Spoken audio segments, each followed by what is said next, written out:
আসসালামু আলাইকুম। কেমন আছেন বন্ধুরা? আশা করছি আপনারা সবাই ভালো আছেন। আমিও আল্লাহ পাকের অশেষ রহমতে ভালো আছি।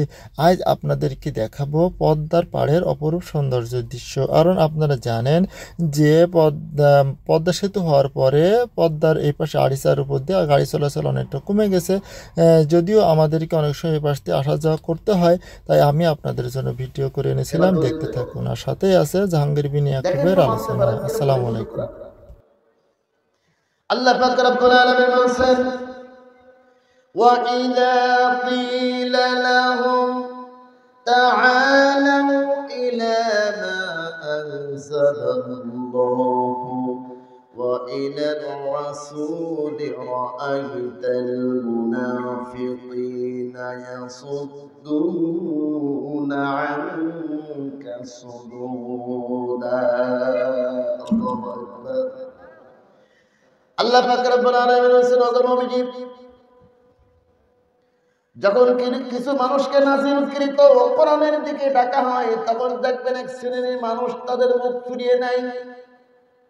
তারা কারা? তারা হচ্ছে মুনাফিক। তারা কোরআন নাজিলকৃত কোরআন মানতে চায় না, এটা গ্রহণ করতে চায় না, কারণ তাদের মনের মধ্যে রয়েছে বক্রতা।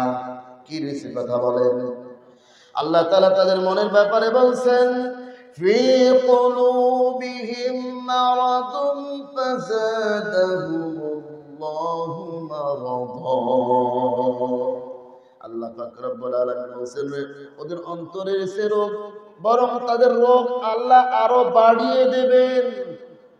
ওদের রোগ বাড়তে বাড়তে এমন কড়া বাড়বে, মুসলমান হওয়ার পরে ওরা সমকামিতা করবে, সাগর থেকে সাগরিকা হবে। কথা কয় না কেন? শরীফ থেকে শরীফা হবে, হিজরা থেকে পুরুষ হবে, পুরুষ থেকে হিজরা হবে। কিন্তু পুরুষটা আজকে দেখেন সার্জারি করে মেয়েদের সমস্ত সবকিছু নিজের শরীরে লাগিয়ে ফেলছে। এগুলো কিন্তু একদিনে হয় নাই। আজকে এই ট্রান্সজেন্ডারদের এই সিস্টেমটা চালু করবার জন্য এটা বাস্তবে আপনার পাঠ্যপুস্তকেও ঢোকানো হয়েছে। আপনার ছেলে মেয়ে যেন সুন্দরভাবে নাস্তিক হতে পারে, ট্রান্সজেন্ডার হতে পারে। বাংলাদেশে বর্তমান ট্রান্সজেন্ডারের সংখ্যা প্রায় 1 লক্ষ।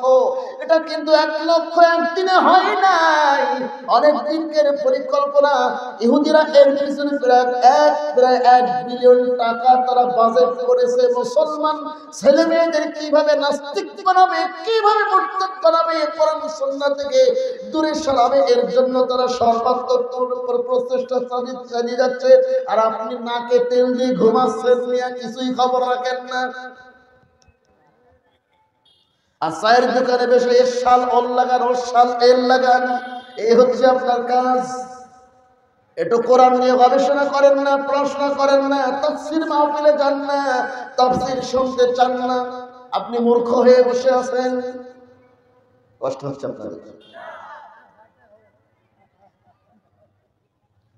তাহলে আল্লাহর জমিনে আল্লাহর দ্বীন কায়েম করা এটা কি শুধু আলেমের দায়িত্ব না সবার? হ্যাঁ, সবার না শুধু নবীদের ছিল?